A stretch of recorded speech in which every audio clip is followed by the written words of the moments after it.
What does the American Red Cross have to do with the Salem Witch Trials? Find out in today's episode of The Thing About the Salem Witch Trials. I'm Josh Hutchinson. This is Sarah Jack. Our ancestors experienced the Salem Witch Trials. Each week, we bring you informative episodes about those trials. Today, we're focusing on a remarkable woman who lost two sisters to the Salem Witch Trials and was jailed herself for several months, but went on to help found a new town, where several Salem residents would relocate after the witchcraft panic.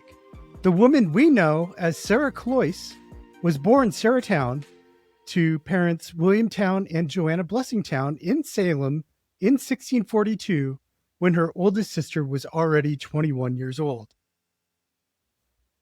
Sarah was the youngest sibling of Rebecca Nurse and Mary Easty, two of the most well-known victims executed during the trials. Because she ultimately survived, Sarah is often overshadowed by those sisters, but her story is incredibly powerful. Before the Panic of 1692, Sarah seemed to live a relatively ordinary Puritan life. But as in any life, there was some occasional drama. Her first husband, Edmund Bridges, sometimes got into disputes with wealthy merchants, was once taken to court for wearing a periwig. However, he was also trusted as a witness and juror. After Edmund passed away on June 24, 1682, without a will, leaving Sarah alone with their 5 children, she married her second husband, Peter Cloyce, in late 1682 or early 1683. Peter's brother Thomas was married to Susanna Lewis, the aunt of the afflicted woman Mercy Lewis, making Peter Cloyce something of an uncle to Mercy, who was the subject of last week's episode. Both Peter and Sarah joined Samuel Parris's Salem Village Church, with Peter signing on as a founding member on November 19, 1689, and Sarah joining soon after on January 9, 1690. But the Cloyces carried a heavy burden of grief. Peter's brother Thomas was killed in the spring of 1690 when Wabanaki and French forces attacked Fort Loyal in what is now Portland, Maine. This frontier war trauma deeply affected their family network, even before the witch trials began. And things got really scary for Sarah in March 1692, when her 71-year-old sister Rebecca Nurse was shockingly arrested for witchcraft on the 24th. 3 days later, on Sunday, March 27th, which was Easter Sunday, in much of the Christian world, Sarah's life was changed forever. Reverend Samuel Parris delivered an aggressive sermon titled "Christ Knows How Many Devils There Are in His Church," using the text of Judas betraying Jesus to suggest that there were devils right there in Christ's little church. This isn't what you would expect for an Easter sermon. Well, the Puritans didn't actually acknowledge Easter as a special holiday. Yeah, this was an ordinary sacrament Sunday, just the once a month time that they did communion in the church. And Samuel Parris, he didn't name names from the pulpit, but Sarah Cloyce knew exactly who he was talking about. In his sermon notebook, he wrote that the sermon was occasioned by dreadful witchcraft broke out here a few weeks past, and one member of this church and another of Salem, upon public examination by civil authority, vehemently suspected for she-witches and upon it committed. So he's saying that a member of his church, the Salem Village Church, and another from Salem Town have been accused of witchcraft. The church member of Salem was Rebecca Nurse. She attended service in Salem Village most weeks, but she took communion in Salem Town, something she'd been doing since she'd arrived in Massachusetts in 1635. This statement by Parris was an acknowledgement that the sermon was about Rebecca Nurse and Martha Corey, the member of Parris's village church. Parris had just witnessed the examination of Rebecca Nurse, and Sarah interpreted the sermon as a direct attack upon their family. In response, Sarah did something absolutely unthinkable for a Puritan woman in that era. She stood up, walked out of the meeting house, and perhaps forcefully slammed the door behind her. Witnesses said she flung the door violently to the amazement of the congregation.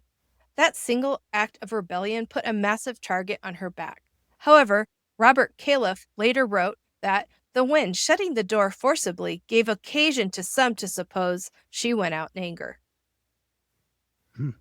So he's going to blame it on the weather. And everybody in the church is like, no, she slammed it. So fun. Sarah Stevens and Marguerite Pask had something to say about Sarah's departure. They testified that afflicted Jemima Ray told them in a fit that Sarah Cloyce's apparition told her that one Lord's Day, when she ran out of the meeting house from the sacrament in a great rage, her master met her outside. Sarah allegedly curtsied to her master, who was, of course, the devil in this fantasy. Then Sarah signed the devil's book, curtsied again, and left the area. So the primary sources diverge a little bit with this.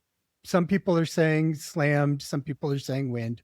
But one thing that they agree on is that Sarah Cloyce, a member of Parris's church, voluntarily got up and left during a sermon that Sunday. None of the sources indicate whether her husband Peter followed her out. The retaliation escalated very quickly. 8 days later, on April 4th, a formal complaint was filed against Sarah Cloyce and Elizabeth Proctor by Jonathan Walcott and Nathaniel Ingersoll. The accusations leveled against Sarah were highly theatrical and severe. The afflicted girls alleged that they saw Sarah acting as a deacon of the devil, serving red bread and blood wine at a massive witches' sacrament Sabbath. There were also claims of violence. John Indian, the enslaved man in the Reverend Parris household, claimed that the specter of Sarah Cloyce bit, choked, and pinched him, even sinking her teeth into him with such force that she drew blood. Abigail Williams, also in the Parris household, alleged that the specters of Sarah and her sister Rebecca confessed to murdering several recently deceased people in the community, including Benjamin Porter, Goodman Harwood, Rebecca Shepherd, and Rebecca Shepherd's child. Because Sarah was the sister-in-law of Mercy's aunt, Mercy Lewis largely avoided actively accusing Sarah, and when she did accidentally cry out the name Sarah Cloyce, she quickly recanted and said that she had actually seen nobody at all. Instead, the most severe testimony came from Abigail Williams and John Indian. On April 11th, 1692, Sarah was brought to the Salem Town meetinghouse for her examination. The examination was an intense, miserable ordeal, but throughout, Sarah Cloyce defended herself. During this examination, when John Indian accused Sarah of hurting him a great many times, she looked him in the eye and said, "Oh, you are a grievous liar." Abigail Williams then doubled down, claiming Sarah was a deacon at the witches' sacrament.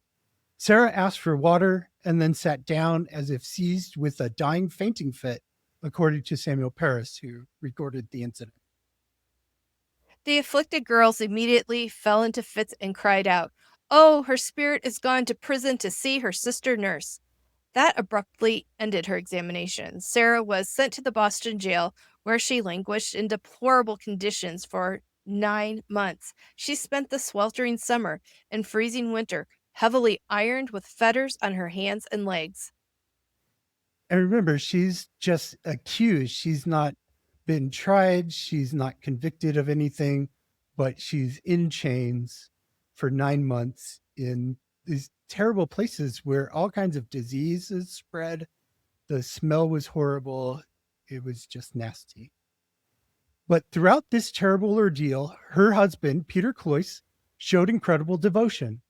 Peter stood firmly by his wife's side. By August of 1692, a church delegation went to ask why Peter was no longer attending Sunday services in Salem Village. They reported back that Brother Cloyce was hard to find because he was constantly at the prison in Ipswich, refusing to abandon Sarah.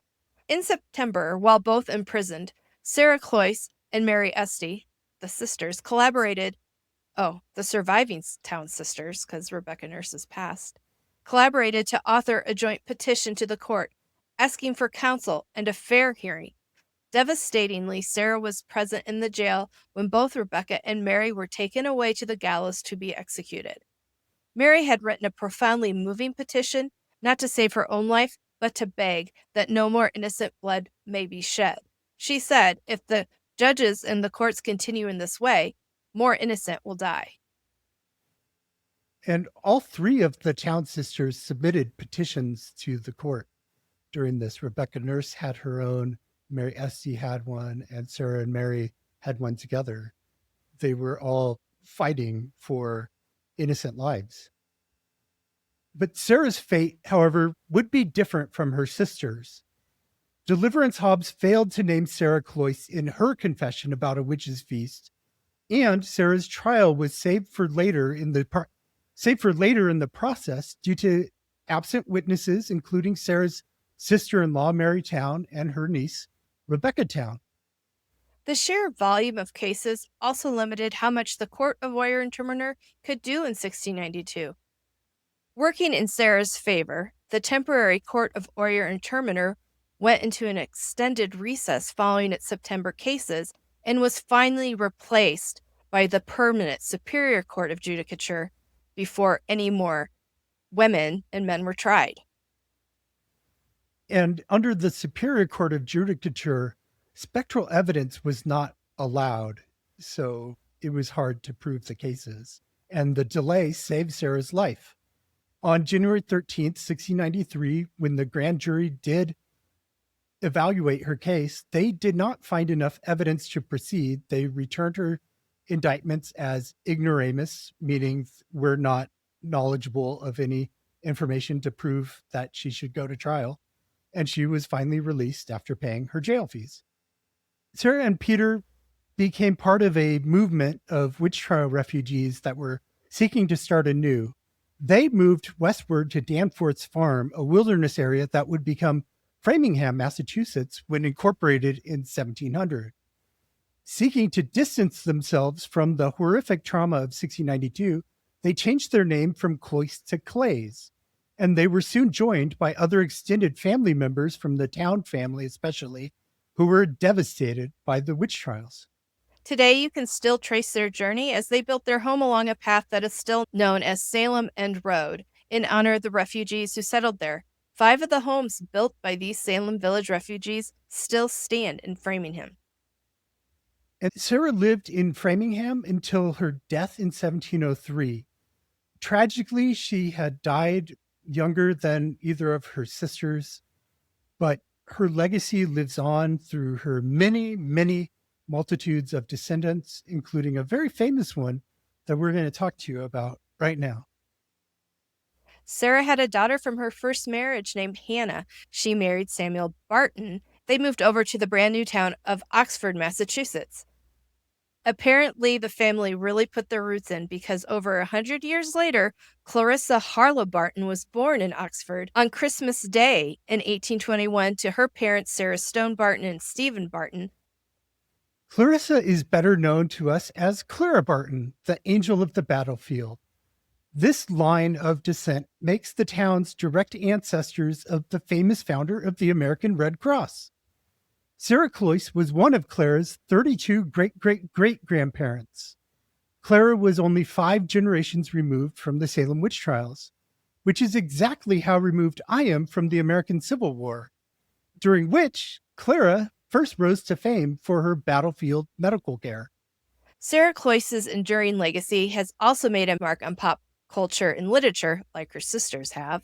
She was famously the protagonist of the 1985 PBS miniseries 3 Sovereigns for Sarah, where she was portrayed brilliantly by Vanessa Redgrave. You can also check out our interviews with 2 authors who have written about Sarah Cloyce, Antonio Stuckey and Janice C. Thompson. Also, Nathaniel Hawthorne featured her in his classic story, Young Goodman Brown, but he was unavailable for an interview. Sarah Cloyce may be remembered as the sister who survived, but her strength, defiance, and resilience make her a foundational figure in early American history. She spoke her mind, stood up for her sisters, survived the jails, and walked away from Salem forever. Thanks for joining us today to remember Sarah Cloyce. Like and subscribe wherever you're tuning in and visit us at aboutsalem.com. And remember to tune in for our new podcast, Salem Witch Trials Daily, every day to follow along with the events of the Salem Witch Trials.